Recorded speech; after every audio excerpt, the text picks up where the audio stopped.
Hello, I'm Sebastian. Welcome to Nine Nar Trees podcast. Today, I will summarize and review the book, Building the Bridge as You Walk on It. By Robert E. Quinn is a leadership and change guide that challenges the conventional idea that transformation must be fully mapped before it begins. Quinn, known for his work on organizational effectiveness and leadership, focuses on what happens when people step into uncertainty and create new capabilities while moving forward. The book frames change as a human process, not just a technical plan, emphasizing how leaders can shift from controlling outcomes to catalyzing commitment, learning, and shared purpose. Rather than treating resistance as a barrier to be crushed, Quinn explores how fear, habits, and organizational norms shape behavior and how a leader can surface these dynamics constructively. Readers are invited to examine their own assumptions, recognize the limits of incremental improvement, and practice a form of leadership that is both principled and adaptive. The core message is practical and demanding. Meaningful change is built in real time through relationships, disciplined reflection, and courageous action. I will give you key takeaways from this book. Firstly, leading from a clear purpose instead of a perfect plan. A central theme in Quinn's approach is that transformational change rarely follows a linear blueprint. Organizations often wait for certainty, funding, alignment, and a risk-free path, but complex challenges do not offer that luxury. The book emphasizes starting with a compelling purpose that is simple enough to remember and strong enough to guide decisions when conditions shift. Purpose becomes the anchor when strategies and structures must be adjusted on the fly.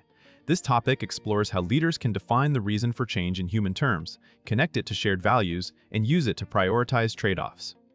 It also highlights the difference between technical goals, such as reorganizing a department, and adaptive aims, such as rebuilding trust or changing a culture.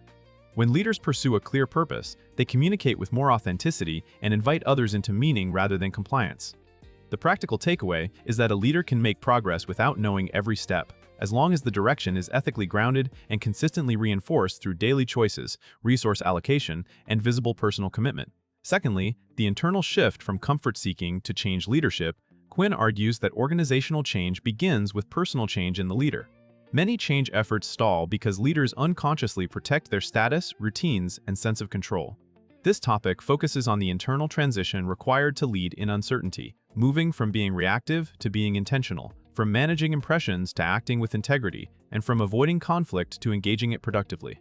The book highlights the emotional realities of change, including anxiety, defensiveness, and the desire to return to familiar patterns when resistance appears. Instead of treating these reactions as weakness, Quinn frames them as signals that the leader is stepping beyond the ordinary. The leader learns to observe themselves, notice when they are rationalizing inaction, and choose behaviors aligned with purpose. Over time, this creates credibility because people can sense whether a leader is serious or merely performing. The topic also underscores that personal transformation is not a one-time event, but a repeated practice, especially when the environment pushes the leader back towards safe incrementalism. Thirdly, building commitment through relationships and honest dialogue. Change is sustained by collective commitment, not by announcements or mandates.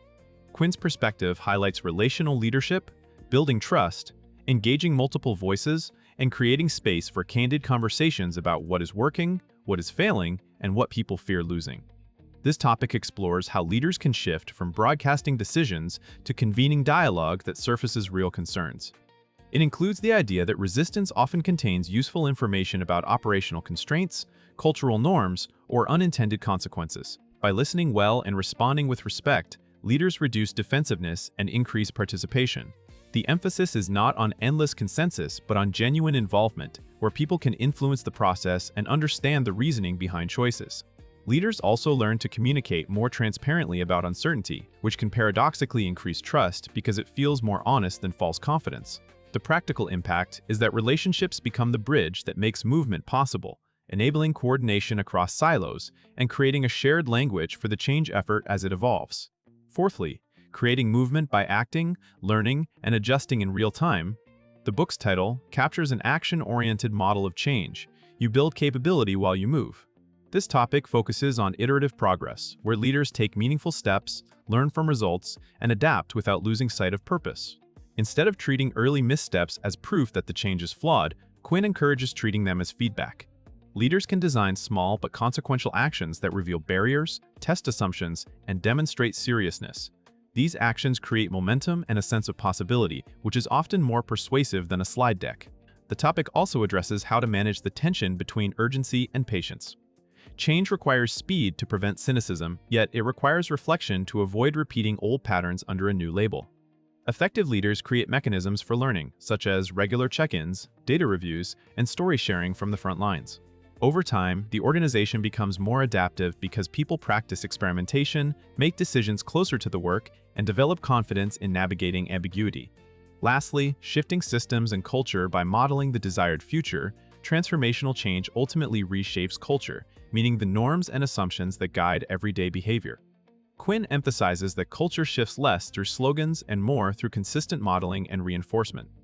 This topic examines how leaders align structures, incentives, and routines with the desired future, while recognizing that deep habits will resist simple directives.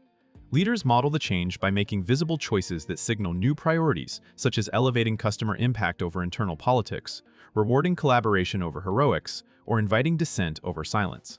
They also identify where systems quietly punish the desired behavior, such as performance metrics that reward short-term output while asking for long-term learning.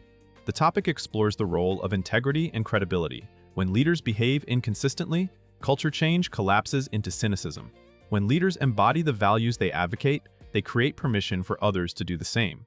Over time, repeated behavior and aligned systems create new expectations, turning change from an initiative into the way work gets done. In conclusion, this book is best suited for leaders, managers, project owners, and organizational change practitioners who face complex situations where certainty is limited and stakeholder emotions run high. It also fits individuals who are not in formal authority but want to influence change through credibility, relationships, and purposeful action.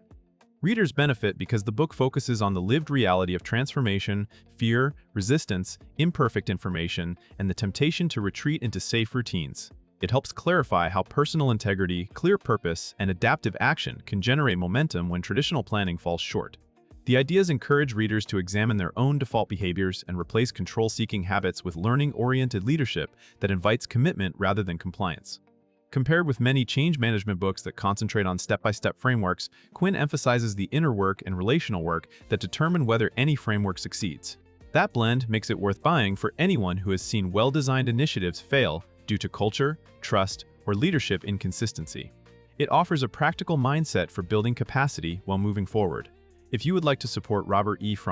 Quinn, you can buy the book through the Amazon link I've provided in the podcast description. After reading the book, please let me know what you think and share your thoughts. See you around.